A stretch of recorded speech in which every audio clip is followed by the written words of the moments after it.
हाय kids, स्वागत है आपका हमारे चैनल सत्यास किड्स वर्ल्ड में। हमारे पंचतंत्र कहानियों के इस सीरीज में आइए सुनते हैं 18वीं कहानी सहस्त्र बुद्धि और एक बुद्धि की। एक ताल में मछलियाँ तो बहुत सी रहती थी, पर दो मछलियाँ ऐसी थी जिनका नाम उनकी बुद्धि के लिए पूरे ताल में फैला हुआ था। उनमें एक को शत बुद्धि और दूसरे को सहस्त्र बुद्धि कहा जाता था, क्योंकि एक अक्ल के मामले में 100 के बराबर थी तो दूसरी 1000 के बराबर। उनकी दोस्ती एक बुद्धि नाम के एक मेढक से हो गई थी, जो अक्ल के मामले में उनसे बहुत घटकर था। वे तीनों घड़ी दो घड़ी के लिए तालाब के किनारे बैठकर कुछ कथा कहानी सुनते सुनाते और फिर पानी में डुबकी लगा जाते। एक दिन जिस समय उनकी बैठक चल रही थी, उसी समय कुछ मछुआरे सिर पर मछलियाँ लादे उधर से निकले। उन्होंने उस ताल को देखकर सोचा कि इसमें मछलियाँ तो बहुत अधिक है, पर पानी बहुत नहीं है। उन्होंने तय किया कि अगले दिन सुबह आकर वे इस ताल में मछलियाँ मारेंगे। उनकी बातें सुनकर सहस्त्र बुद्धि ने हंसकर कहा, दोस्त, घबराने की कोई बात नहीं है। किसी की बातों से डर जाना ठीक है क्या? अपना जी कड़ा रखो, तुम देख लेना, इनमें से कोई यहाँ आने वाला नहीं है। मान लो आ भी गए तो तुम मेरी बुद्धि का कमाल देखना। मैं तैरने और डुबकी लगाने की इतनी चालें जानता हूँ कि अपना बचाव तो कर ही लूँगा, तुम्हें भी बचा लूँगा।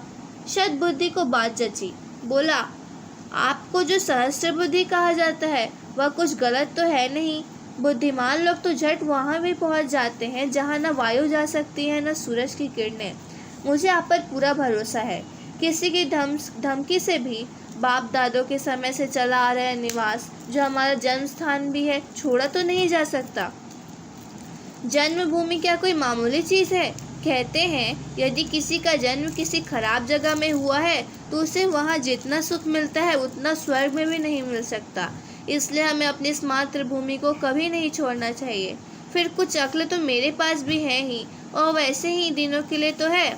शत बुद्धि की इस बात को सुनकर मेढक बोला, भाई, तुम लोग के पास जितनी भी अक्ल है उतनी तो मेरे पास नहीं। मैं ठहरा एकलौता बुद्धि का प्राणी, इसलिए मैं आज की रात को किसी दूसरे ताल पोखर में चला जाना चाहता हूँ। और उसी रात किसी दूसरे ताल में चला गया। अगले दिन मछुआरों को तो आना ही था। उन्होंने जाल डालकर छोटी बड़ी सभी तरह की मछलियाँ, मेढकों और केकड़ों को पकड़ लिया। शत बुद्धि और सहस्त्र बुद्धि अपनी अक्ल से जिस तिस कर भागना और निकलना संभव था। उनका प्रयोग करते हुए मछुआरों कुछ देर तक छकाते रहे, पर अंत में वे भी जाल में आ ही गए। शाम ढलने को आ गई थी। मछुआरे बहुत खुश थे। दूसरी मछलियों को उन्होंने टोकरी में भर लिया था, पर सहस्त्र बुद्धि और शत बुद्धि कुछ भरे और भारी थे। इसलिए शत बुद्धि को तो एक ने अपने सिर पर डाल रखा था और दूसरे ने सहस्त्र बुद्धि को लटका रखा था। जब मछुआरे उस ताल के पास से जा रहे थे जिसमें एक बुद्धि चला गया था, तो उसने अपनी पत्नी से कहा, प्रिय, तमाशा तो देखो, वो जो सिर पर टंगा जा रहा है वह शत बुद्धि है, और जिसे मछुआरे ने लटका रखा है वह सहस्त्र बुद्धि है। अब मैं इधर हूँ, एक बुद्धि, जो इस निर्मल जल में कूद फांद रहा हूँ। इसलिए कहते हैं यह मानना कि बुद्धि बड़ी है, विद्या उससे आगे कुछ नहीं, ठीक नहीं है। कभी कभी अपने को 30 मार समझने वाले भी गच्चा खा जाते हैं। सो किड्स, आपको ये कहानी कैसी लगी? ऐसे अन्य कहानियों के लिए हमारे चैनल को सब्सक्राइब करें एवं वीडियो अच्छा लगा तो इसे लाइक और शेयर करना ना भूलें। Thanks for watching.